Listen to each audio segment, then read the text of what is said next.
সম্মানিত ভিউয়ার্স, আসসালামু আলাইকুম। চ্যানেল খুঁটিনাটিতে আপনাদেরকে আবারও স্বাগতম।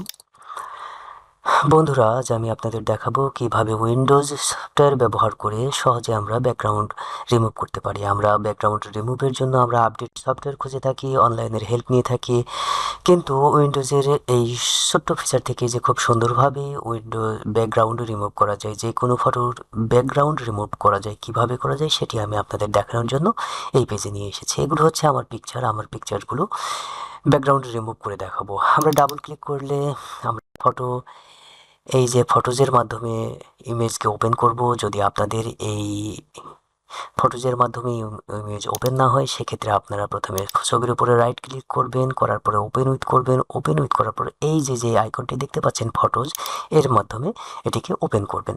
তাহলে ফটোজের মাধ্যমে আপনাদের সামনে ফটোটি ওপেন হবে। ফটোটি ওপেন হওয়ার পরে আপনারা এখান থেকে কোনো কাজ করবেন না, শুধুমাত্র কন্ট্রোল এবং ই বাটনে প্রেস করবেন। কন্ট্রোল ই বাটনে প্রেস করার সাথে সাথে আপনাদের সামনে এরকম এডিট অপশনটি ওপেন হবে। এডিট অপশন ওপেন হওয়ার পরে আপনারা দেখতে পাবেন যে এখানে ক্রপ থাকবে, এপাশে জুম ইন জুম আউট থাকবে, রিসেট থাকবে, রিডু আন্ডু থাকবে, এরপর ক্রপ থাকবে, অ্যাডজাস্টমেন্ট থাকবে,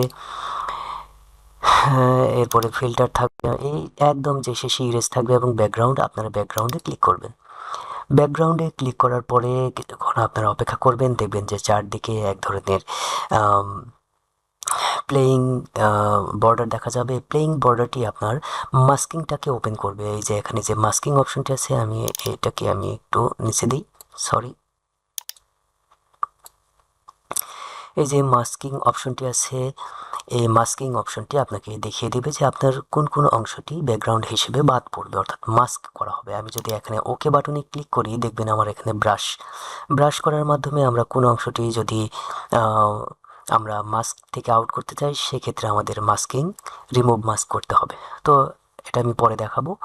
তো ব্লার যদি করতে চাই, সেক্ষেত্রে আমাদের ব্লার অপশনে ক্লিক করতে হবে। আর যদি ব্যাকগ্রাউন্ডকে রিমুভ করতে চাই, সেক্ষেত্রে আমি ব্যাকগ্রাউন্ডকে রিমুভ করে দিলে আমার ব্যাকগ্রাউন্ডটা রিমুভ হয়ে যাবে। আর কালার যদি পরিবর্তন করতে চাই, সেক্ষেত্রে রিপ্লেস অপশন আছে, এখানে ক্লিক করা মাত্র ব্যাকগ্রাউন্ডের কালারটি পরিবর্তন হবে। আমরা কালার প্লেট থেকে এখানে বিভিন্ন কালার পরিবর্তন করে কিন্তু কালারটাকে পরিবর্তন করে দিতে পারি।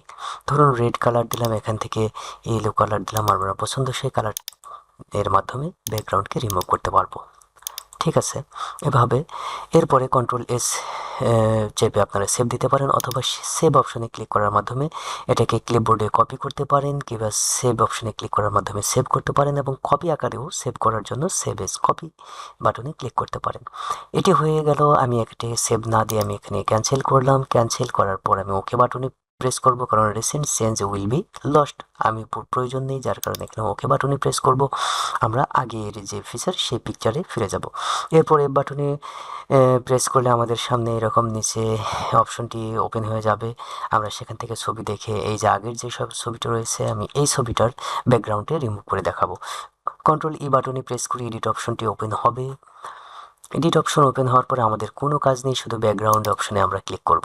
ক্লিক করার পরে আমাদের এই যে জিগজ্যাগ যে অপশনটি, এটি খুলে যাবে। এরপরে মাস্কিং যে টাইপ অংশটি দেখবেন যে এটি প্লে অবস্থায় রয়েছে, এটি হচ্ছে আমার মাস্কিং, অর্থাৎ ইমেজের কোন কোন অংশটি এটি বাদ পড়বে সেটি মাস্ক করে দেখাবে। আমি যদি রিমুভে ক্লিক করি, তাহলে ব্যাকগ্রাউন্ডটাকে রিমুভ করে পিএনজি আকারে এটি সেভ করবে, অথবা যদি কালার দেই, কালারে যদি ক্লিক করি, সেক্ষেত্রে আমি কিন্তু ব্যাকগ্রাউন্ডে কালারটি সেট করতে পারবো। আর ব্যাকগ্রাউন্ডের কালার সেট করার জন্য আমরা এই যে কালার প্লেট থেকে আমরা কালারটাকে পরিবর্তন করতে পারবো। ঠিক আছে, কালার প্লেট থেকে কালারটাকে পরিবর্তন করতে পারবো। এটাও আমরা সেভ যদি দেওয়ার প্রয়োজন হয় আমরা সেভ করতে পারবো, যদি না হয় তাহলে দেবো না। পরবর্তী আরেকটি অপশন দেখায়, এটাকে আমি চেঞ্জ করে দিলাম। এরপরে পরবর্তী এই যে ফটোটি দেখতে পাচ্ছেন, কন্ট্রোল ই বাটনে প্রেস করার পর এটি অনায়াসে পরিবর্তন হবে, এটা আপনারা জানেন। যে কন্ট্রোল এতে ক্লিক করার পর কিছুক্ষণ অপেক্ষা করব। করার পর এই যে মাস্কিংটি ওকে হয়ে গেছে, এবং রিমুভ ভিজিতে ক্লিক করলে যে রিমুভ ক্লিক করে ব্যাকগ্রাউন্ডটি রিমুভ হয়ে গেছে। এটিকে আমরা সেভ করতে পারি। আমরা আগের ফটোতে আবারও চলে যাই। এটি হচ্ছে আমার তার আগের ফটো। এই ফটোটিকে কন্ট্রোল ই বাটনে প্রেস করি। কন্ট্রোল ই বাটনে প্রেস করার পর আমরা আবারও ব্যাকগ্রাউন্ডে যদি ক্লিক করি, তাহলে দেখতে পাবো ব্যাকগ্রাউন্ড রিমুভ হয়ে যাবে। ব্যাকগ্রাউন্ড রিমুভ হওয়ার আগে এখানে আমাদের মাস্কিং মাধ্যমে দেখিয়ে দেবে আমার কোন কোন অংশটি রিমুভ হয়ে যাবে আর কি। এটি মাস্ক থেকে আমরা ব্রাশ আইকনে ক্লিক করব। তা ব্রাশ আইকনে ক্লিক করলে আমার এখানে ব্রাশ সাইজ দেখাবে, অর্থাৎ কোন কোন অংশটাকে আমরা রিমুভ করতে চাই, মাস্কটাকে সেখান থেকে রিমুভ করে দিতে হবে। আমরা যদি এর উপরে আমরা মাউস যদি স্ক্রল করি তাহলে জুম ইন হবে, জুম আউট হবে। আপনারা দেখতে পাচ্ছেন যে এখানে 5000% পর্যন্ত, এখানে দেখুন 5000% পর্যন্ত এটা জুম হবে। তো জুম ইন করার পর এই যে আমার মাথার এই অংশ, আবার এই যে মাথার এই যে অংশটা, এই অংশ কিন্তু মাস্কটা চলে গেছে, অর্থাৎ এটা হোয়াইট হওয়ার কারণে এর ব্যাকগ্রাউন্ডটি ইরেজ হয়ে গেছে। তার কারণে আমি এখানকার অংশটা এই মাস্কিংটাকে রিমুভ করে দেবো। এই জন্য আমি মাস্কটাকে রিমুভ মাস্ক করে দিলাম। ব্রাশ সাইজ একটু বড় করে নিলাম, নেওয়ার পরে আরেকটু ব্রাশ সাইজ আরেকটু বড় করে নিলাম, আরও যদি বড় হয় আরও বড় করে নেওয়ার পর এই অংশটাকে আমি মাস্কটাকে রিমুভ করে দেবো। এই অংশের মাস্কটাকে আমি রিমুভ করে দেবো। ঠিক আছে, এখানে মাস্ক অর্থাৎ এইটুকু মাস্কটাকে আমি রিমুভ করে দিলাম। এরপরে আমার যে এইটুকু যে বাড়তি অংশ এটাকে আমি উঠাই দেবো, অ্যাড মাস্ক। তাহলে এই যে বাড়তি অংশ, এই বাড়তি অংশের মাস্কটাকে আমি অ্যাড করে দেবো। ঠিক আছে, ঠিক একইভাবে এটাকে জুম আউট করলাম। জুম আউট করার পর এই পাশেও রয়েছে, এটাকে একটু জুম করি। জুম করার পর আমি এখানেও কি করব, মাস্কটাকে রিমুভ করে দেবো। এই যে মাস্ক দেখা যাচ্ছে, অর্থাৎ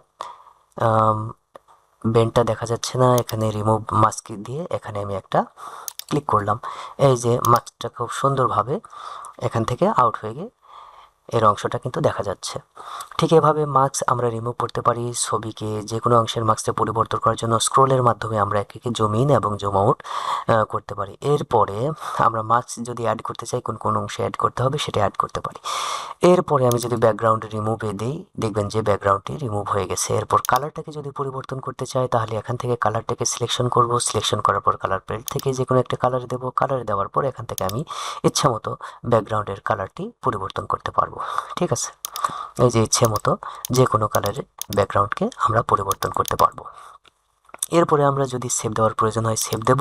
যদি কপি করে ফটোশপে ওপেন করার প্রয়োজন হয় আমরা ফটোশপে সেটা ওপেন করতে পারবো। সেভ অ্যাজ কপি হলে আমরা আরেকটি চেঞ্জ যে ফটোটি হয়েছে এই পরিবর্তিত ছবিটিকে আমরা সেভ করতে পারবো। এরপর এটা গেল আমি মাস্কিং। তো এইভাবেই উইন্ডোজের সফটওয়্যারটা ব্যবহার করে আমরা সহজেই যে কোনো ছবির ব্যাকগ্রাউন্ডকে রিমুভ করতে পারি এবং ব্যাকগ্রাউন্ডকে পরিবর্তন করতে পারি এবং ইচ্ছা মতো ব্যাকগ্রাউন্ড আমরা অ্যাপ্লাই করতে পারি। সিঙ্গেল কালার এর ব্যাকগ্রাউন্ডকে পরিবর্তন করতে পারি এবং নতুন কালার অ্যাপ্লাই করতে পারি, এমনকি পিএনজি আকারেও এটিকে সেভ করতে পারি। তো টিউটোরিয়ালটি কেমন লাগলো বন্ধুরা?